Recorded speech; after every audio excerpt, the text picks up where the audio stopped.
Hey people, how's it going? Welcome to another video. So, welcome to another contest entry. I entered a contest of This Is Music on Monday and today is Friday and we're entering another one. This one is from a YouTuber that's a lot closer to home. He's from the same country as me, New Zealand. And today we're going to enter Attack from Down Under's video contest for him being in the vinyl community for 2 years on YouTube. That's awesome stuff. Congrats on the 2 years, brother. It's always fun to see people sticking up with their passions and keeping it going. And yours is always good fun to watch. Yeah, I've been watching this dude for a good little while now. We communicated backwards and forwards about the Maiden concert back a few months ago up in Auckland, and yeah, his content's pretty fun. Just a casual man who enjoys, you know, having physical media on record and CD and tape and whatnot. It's awesome stuff. So yeah, this contest does it have a name? Not really. Oh, it's called Phobia and Seasons. So it's 4 questions where we just tackle each question with a different album and we talk about it. The first question being show an album that with a cover that you have a phobia associated with it, you know, like, so, you know, fear of spiders and things like that. Show up a couple of spiders on it, obviously. Question 2 is 2 seasons, it's called. Show an album that you like to play in the winter and one that makes you think of winter, and think of one that's, you know, that you connect with in summer. Cool, fun. The weird one, the third one's a bit of a weird one. Show a weird soundtrack album. So that's going to be fun to talk about when we get there. And then number 4 is talk about and shout out your favorite record shop and where you buy your stuff. So that's all good. I'll leave a link in the description to Attack from Down Under's channel. Keith, his name is, and yeah, you can go check it out and maybe jump on board with yourself, show some albums, get the conversation going, get the build up, go sub to him, all that fun stuff. But yeah, without further ado, let's just get straight into it with the first question. Like I said, show an album cover that you that you have associated a fear with. I looked at all mine, and while there are some graphic photos, you know, none of them were really like anything to fear in particular, apart from this one, kind of. I've gone from Typo Negative's Life Is Killing Me, and this one I've pulled out just to symbolize the whole vast idea of death, you know, of not being alive anymore. Not necessarily like being killed or whatever, but just you almost weirdly prefer that because you would have adrenaline pumping. But if you're like lying in a bed and you know your time has come and, you know, you can pretty much see it counting down on the clock, that's just eerie to me. Like knowing that like you're not going to pretty much exist anymore. Like what happens with your brain and what happens with your mind and stuff like that, regardless of what you believe, you know. I don't believe that we go to a land of clouds, nor do I believe that we go to a pit of fire. But like, you know, it's just like, if we do just get put in the ground, you know, what happens up here? Are we in a constant state of dream forever? Like, you know, it's an eerie thought for me. It makes me a tiny bit uncomfortable talking about it. But yeah, Life Is Killing Me, just watching the thing go beep, boop, you know, that's where that comes from. Fear aside, this is a great album. As bleak as it is, it's quite an upbeat album. Well, it's one of my lower ranked Typo albums, but Typo are amazing across the whole board. So yeah, if you haven't listened to this, go listen to it. It's good fun. But yeah, for Phobia album cover, I'm going for Life Is Killing Me. Question 2, show an album that you associate with the winter. You like to listen to in the winter, and when you hear it, you think of winter. I've gone for pretty much the first full black metal album that I ever heard back in 2018. I've gone for Northern Chaos Gods from Immortal. Look at the album cover. It just kind of screams winter, doesn't it? This album came out in July, which is funny because for them up north in the Northern Hemisphere, July is in the summer. But for me, it's in the winter when this album came out. So it was, in a way, it was kind of perfect timing. Not that I live in frosty Iceland or anything like that. You know, there's no snow down here whatsoever, apart from the odd place that near the mountains. Down south gets some snow, obviously, but like where I live, there's never any snow. And it's never that, like, it's cold, but it's not like minus cold. Do you know what I mean? But still, winter album for me. You could pretty much pick any black metal album to talk about winter, but yeah, this one in particular held special about because it was my first real black metal album. It's a fantastic album. If I rank all of Immortal, this one's going to be up quite high. Northern Chaos Gods, the title track, is a great opening song. I think it's awesome. Into Battle Ride, great fun. Gates of Blasher, awesome. Grim and Dark, that stuff is just awesome.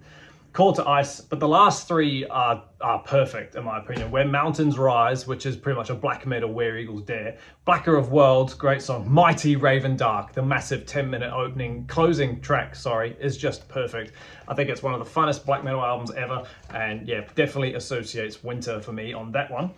And then following up with that, you get an album that you choose for summer. I've gone for my favorite album of 2021, I think. 2021, this one came out. Quickly have a look. Yeah. Oh, sorry, 2022. This is Visions of Atlantis and Pirates. I was about to say their most recent album, but no, they've released Pirates 2 last year. This album, I remember this came out in May, so like I said, it's got nothing to do, May 2022, so it's got, when it dropped, it had nothing to do with summer, but I just remember really thrashing it throughout the summer that following year, that Christmas. It was just, I just remember being constantly playing it, probably because I finally got it on LP and I was just playing it all the time, and it was just so fun. It's a fantastic album. If you like power metal and symphonic stuff and you like pirates like I do, this album is just great, honestly. It's like Nightwish mixed with Ailstorm, just perfect blend, eh? Pirates Will Return, great stuff. Melancholy Angel is an awesome song. Master the Hurricane, the big 8-minute epic, that one's amazing. Clocks is fun. Freedom is beautiful, little acoustic song, I really love that. Legion of the Seas is awesome. Wild Elysium, that's a great song, underrated. In My World is nice. Mercy, Hear the Scars, I'll Be Gone. Very powerful side D, but yeah, side C, sorry. It's a fantastic album. If you haven't heard this, go listen to it. That's Pirates from Visions of Atlantis, my album that I associate with the summer. Show a weird soundtrack album. Now, straight up, I don't have many, if any, soundtrack albums now that I think about it, apart from this one, and it was a birthday present that I had to buy myself. I grew up in England watching Thunderbirds, the old 60s puppet show, and of course, when I saw that the soundtrack came onto vinyl, I had to nab that as well. I think, was this celebrating, is this an anniversary edition or something? I don't know. This came out in 2020, so not really, maybe 55 years, because the show was from 1965, so yeah. Anyway, Thunderbirds is a great show by the Jerry Anderson production, and it's just, if you've never seen it, it's honestly, it's so fun. Being a music fan, this was probably the first piece of music. The intro was just so iconic. It starts with 5, 4, 3, 2, 1, and then just the brass orientated orchestral piece that surrounds this show is half the reason why you watch it. You know, you've got the intro track, and then every time the rockets take off, they play the theme again, and it's just awesome stuff. Each episode's like 40 minutes, an hour long if you include ad breaks. But yeah, this album is just full of like the most famous orchestral themes that throughout famous episodes, you know, like Trapped in the Sky, episode 1, The Perils of Penelope, which is where they're set in France and the monorail's going on. It's a great episode. That Pit of Peril, the Sidewinder thing falls in the dirt. 30 Minutes Afternoon, Desperate Intruder, that one's awesome. Edge of Impact, that's a high energy episode. Moving Your Dead with the bomb on the bridge, that's fun. Sun Probe, where they get too close to the sun. The Uninvited, where Thunderbird 1 crashes. The Vault of Death. The Path of Destruction, where that big yellow crab looking thing goes through the forest and can't stop. Terror in New York City, where Thunderbird 2 crashes. Honestly, just little bits and pieces of music throughout each episode. I freaking love this thing. I don't play it very often because it's obviously a selected taste, but yeah, when I do play it, it's so much fun. Yeah, so the intro is on here, and then just little bits and pieces from the odd episode, you know what I mean? That's the Thunderbirds soundtrack. And then shout outs to your favorite record shop. So I've got two main ones that I go to. Vinyl Countdown here in New Zealand, which is in New Plymouth, which is about a 3-hour drive up north. And then closer to the west. And then you've got My Music in Taupo, which is 3 hours up north, just directly up north. Vinyl Countdown has a website that I often frequently look at, and My Music in Taupo just has a spreadsheet that you have to look at. But it's the shop-wise is probably the most stacked shop in all of New Zealand for music. Like, not just metal, but like everything. It's ridiculous. So I'm going to show you some cool purchases, one from each shop. The first one I've got in my hands from My Music. I just didn't expect this one to be available in this country. Like, I've never seen this album anywhere else apart from him. And in My Music, he had it on sale. It was only like $40. So I was like, wow, grab it. Maybe because he had it for a while, no one bought it because it's the X Factor. You know, a lot of people don't like this album. Don't know why. But yeah, like, I've bought several things from him over the years, but this one was just a steal. Like, I just couldn't believe that it was there. Like, I expected I would have to like get this one from overseas because no one likes it. You know, yeah, Peace of Mind's there and Power Slave was there and all that, but they're all the famous ones. You know, this was just like, cool, man. Yeah, the X Factor, great underrated album in my opinion for the Maiden. From the Maiden discography. If you know me, I pretty much love all Maiden, so yeah. Sign of the Cross, just epic. Blood on the World's Hands, Look for the Truth, The Unbeliever. Honestly, it's a stacked album. I'm not going too much into it, but yeah, that was just an awesome find. I'm very happy to have that without having to like pay exuberant export fees. And then from Vinyl Countdown, I've gone for a random one again. This one I just randomly started listening to one day. I dubbed it my favorite album of 1975, and I've gone for King Arthur's Knights at the Round Table. Wait, King Arthur's. I've gone for Rick Wakeman's King Arthur and the Knights of the Legend of King Arthur and the Knights of the Round Table. That's the full name of the album. And I was just listening to this one on Spotify a lot, and I really got into it. So I just wanted to see if it was available here, and it was. This was a secondhand original press, so it was only like $15. But I was just like, okay. Again, I expected to pay exuberant amounts. Didn't expect to see like a copy anywhere. And the fact that it's like an OG press, it's got the booklet in it, like the full-on book in it. If you're familiar with the album, I won't get it out. Can't be bothered.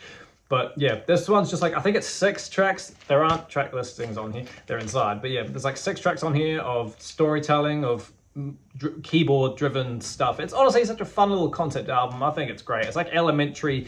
It's like the gateway into symphonic metal in a way, you know what I mean? Storytelling, concepts, art, concept work and whatnot. But yeah, King Arthur, the Knights Round Table, I love this album. I play it quite a bit. But yeah, random find from Vinyl Countdown that I didn't expect to be able to find in this country. At least not an OG as well, so that's awesome. Sweet as team and sweet as Keith, that's my little entry for your competition, Phobia and Seasons. I love doing contest entries. I don't do them enough. They're great fun. They're a great way for YouTubers to interact with each other and get conversations going, and we talk about albums.